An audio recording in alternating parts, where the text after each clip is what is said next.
सुप्रभात प्यारे बच्चों। ऑनलाइन शिक्षादान कार्यक्रम शिक्षा संयोग जिला नवापड़ा के तरफ से मैं मुबारक खां, संबल शिक्षक सीनापाली हाई स्कूल, आप सभी को स्वागत करता हूं।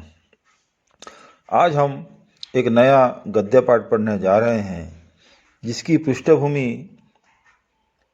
जेल तथा प्राकृतिक परिवेश एवं जीव जंतुओं से आधारित है। पाठ का नाम है जेल में मेरे मित्र और इसके लेखक हैं पंडित जवाहरलाल नेहरू। जहाँ तक मेरी सोच है, पंडित जवाहरलाल नेहरू को आप सभी लोग जानते हैं, जो स्वतंत्र भारत के प्रथम प्रधानमंत्री थे। उनका जन्म 14 नवंबर सन 1889 ईस्वी को उत्तर प्रदेश के इलाहाबाद के आनंद भवन में हुआ था।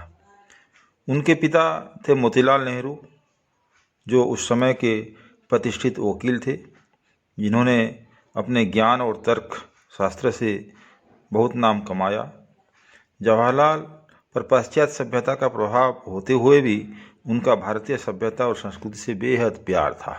नेहरू जी ने इंग्लैंड के प्रसिद्ध हैरो स्कूल में और उसके बाद ट्रिनिटी कॉलेज में अध्ययन किया। वे विज्ञान के छात्र थे। वे बैरिस्टर बनकर भारत लौटे। सत्याग्रह आंदोलन में हिस्सा लेने के कारण उन्हें अनेक बार जेल जाना पड़ा। वे कांग्रेस के सभापति भी रहे। स्वतंत्रता के बाद वे देश के प्रथम प्रधानमंत्री बने। वे केवल कुशल राजनीतिज्ञ और अधिक परिश्रमी नहीं थे, बल्कि प्रभावशाली लेखक भी थे। उनकी आत्मकथा मेरी कहानी, विश्व इतिहास की झलक, भारत की खोज, पिता का पत्र पुत्री के नाम उनकी प्रसिद्ध रचनाएं हैं। पंडित जवाहरलाल नेहरू प्रभावशाली व्यक्तित्व के धनी और मानवता के पुजारी थे। अपने अनमोल व्यक्तित्व से और अप्रतिम देश सेवा के कारण भारत सरकार ने उन्हें भारत रत्न सम्मान से सम्मानित किया। 27 मई सन 1964 ईस्वी को आपका देहांत हुआ। इस पाठ का विचार बिंदु इस प्रकार है। देश अंग्रेजों के हाथों पराधीन था। इस देश की आज़ादी के लिए हमारे महापुरुषों ने क्या क्या पीड़ा कष्ट नहीं उठाए। उन्हें जेल कई बार जाना पड़ा। उन महापुरुषों में जवाहरलाल नेहरू अन्यतम हैं। अपने जेल जीवन के दौरान नेहरू जी ने आसपास पाए जाने वाले जीव जंतुओं का अच्छा अध्ययन किया। इन्हीं अनुभवों को उन्होंने बड़े सरल, सरस और सजीव रूप से यहाँ प्रस्तुत किया है इस पाठ में। और पाठ जेल में मेरे मित्र इस प्रकार प्रारंभ होता है। तो वर्तमान बच्चों, पाठ को ध्यान से सुनिए और अपनी अपनी किताब को देखिए। लेखक कहते हैं, मैं देहरादून जेल की उस कोठरी में लगभग 14.5 महीने रहा। मुझे लगने लगा कि जैसे यह मेरा ही घर हो। मैं उसके कोने कोने से परिचित हो गया। सफ़ेद दीवारों, छत और कीड़ों द्वारा खाई हुई कड़ियों पर पड़ी हुई प्रत्येक रेखा और बिंदु को मैं पहचानने लगा था। जेल में दूसरे कार्यों से फुर्सत होने के कारण हम प्रकृति के अधिक निकट होते चले गए। अपने सामने आने जाने वाले जानवरों और कीड़ों को हम बड़े ध्यान से देखते थे। मैंने अनुभव किया कि मेरी यह शिकायत उचित न थी कि मेरा आंगन सूना और उजड़ा हुआ है। मैंने पाया कि वह तो जीवों से भरा हुआ था। ये सब रेंगने, फिसलकर चलने और उड़ने वाले कीड़े मकोड़े मेरे दैनिक जीवन में बिना किसी प्रकार की छेड़छाड़ किए हुए रह रहे थे। ऐसा कोई कारण न था कि मैं उनसे किसी प्रकार की छेड़छाड़ करता। हाँ, खटमलों, मच्छरों और मक्खियों से मुझे निरंतर युद्ध करना पड़ता था। जहाँ पर वृक्ष थे, वहाँ गिलहरियों के झुंड मज़े से घूमते रहते। गिलहरियाँ बिल्कुल न डरती और साहसपूर्वक हमारे पास आ जाती थीं। वे इधर से उधर भागती, मानो एक दूसरी से आगे बढ़ने का खेल खेल रही हों। मुझे उनकी अटखेलियाँ देखने में बड़ा आनंद आता। लेखक कहते हैं कि उन्हें देहरादून जेल की कोठरी या कमरा में लगभग 14.5 महीना रहना पड़ा। इस 14.5 महीने के अंदर उस कमरे के अंदर प्रत्येक कोण अनुकोण से लेखक परिचित हो गए। वहाँ के सफ़ेद दीवारों, छत और छत के ऊपर जो लकड़ियाँ होती हैं उसमें कीड़े द्वारा खाई हुई प्रत्येक रेखा और बिंदु को भी वे पहचानने लगे थे।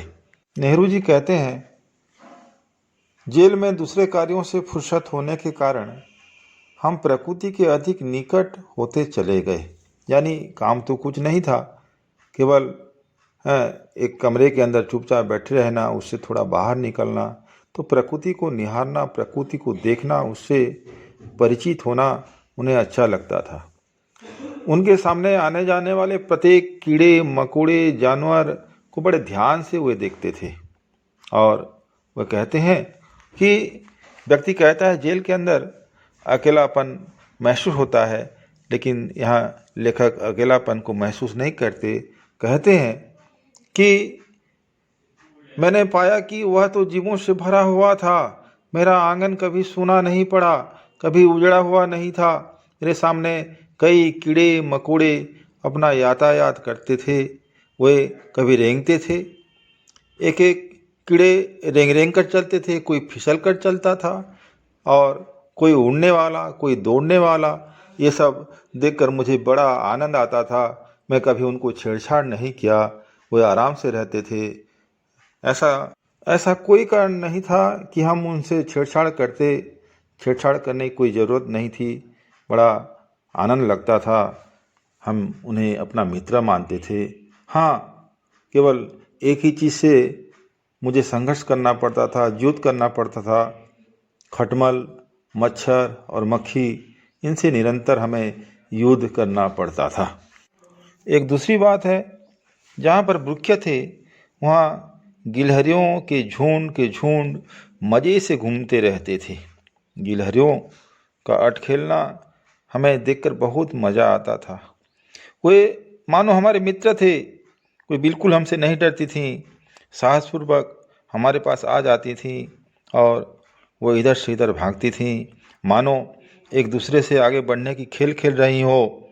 और ये सब खेल देखकर हमें बड़ा प्रसन्न लगता था, आनंद आता था, मानो वो हमारे सहभागी थे, हमारे मित्र थे।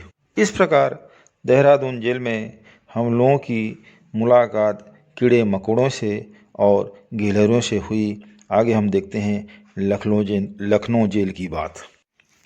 लखनऊ जेल की बात है।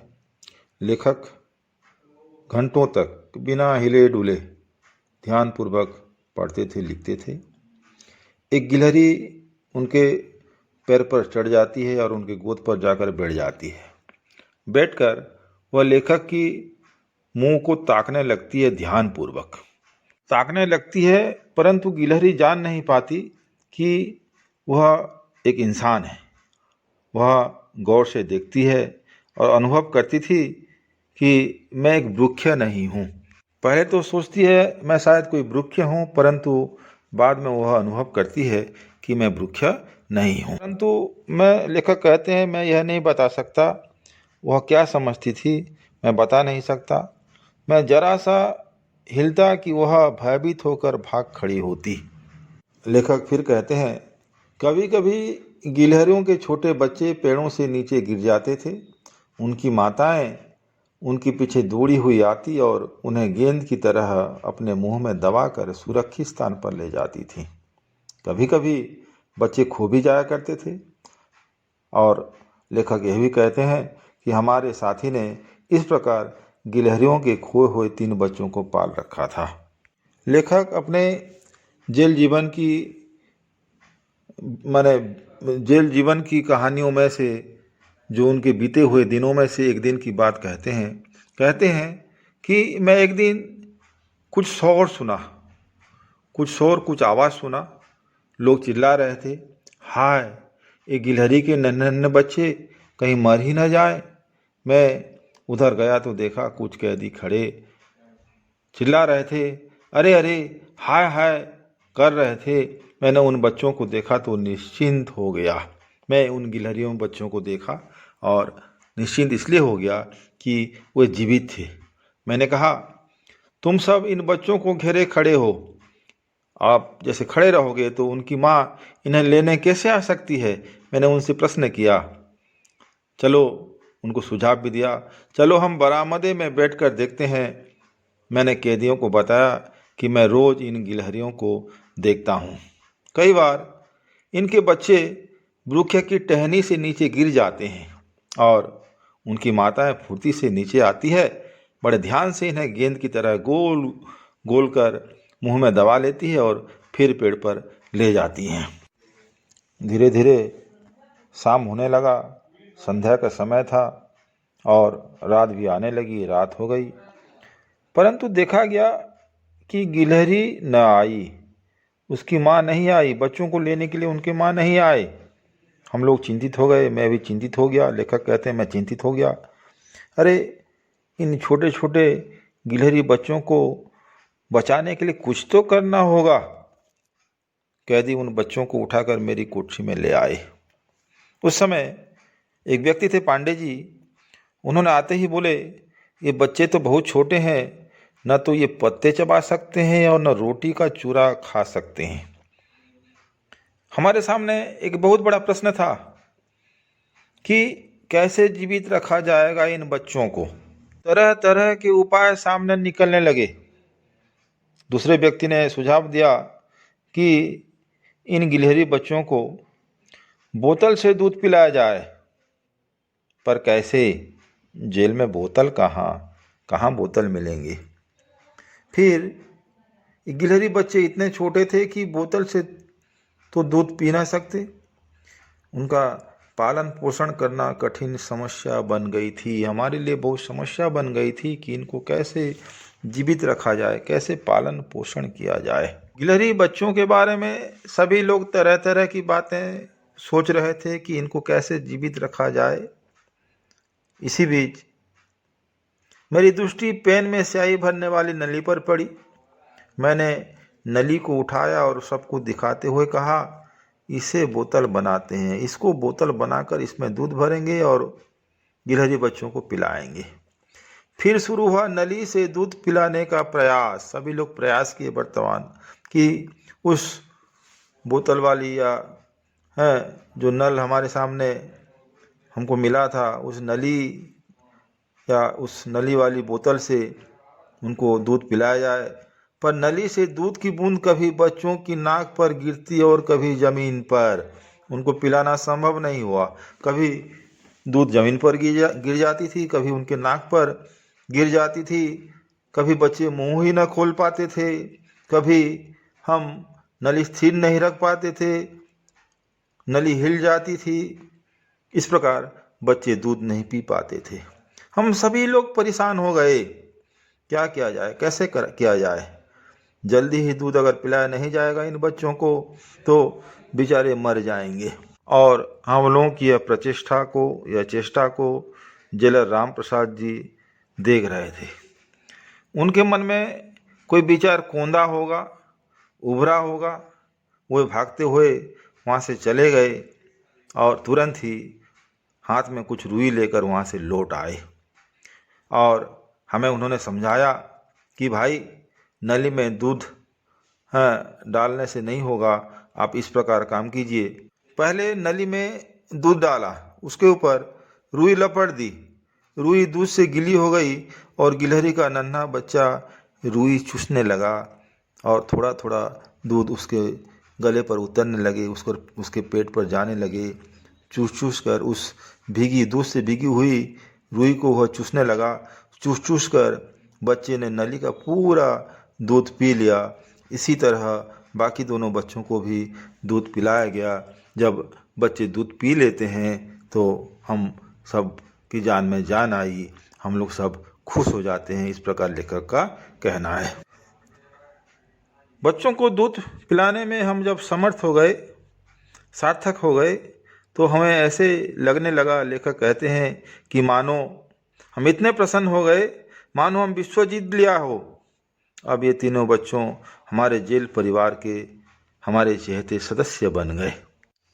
तो बच्चों, यह जो पाठ है जेल में मेरे मित्र, इस पाठ में पंडित जवाहरलाल नेहरू के जो अनुभव है जेल के अंदर, देहरादून जेल, लखनऊ जेल के बारे में हम लोगों ने कुछ जानकारी ली। आगे चलकर हैं अगला भाग में हम अल्मुंडा jail, Naini jail, Bareilly jail में जो जो भी हुआ उसको हम आगे पढ़ेंगे। आज इसको अब ध्यानपूर्वक आप लोग सुन लो बच्चों, और जो भी मैंने पढ़ा है आपको इसको ध्यानपूर्वक आपको देखना होगा और इस किताब को बार बार आपको पढ़ना होगा। आज के लिए शुभ विदाई। धन्यवाद बच्चों।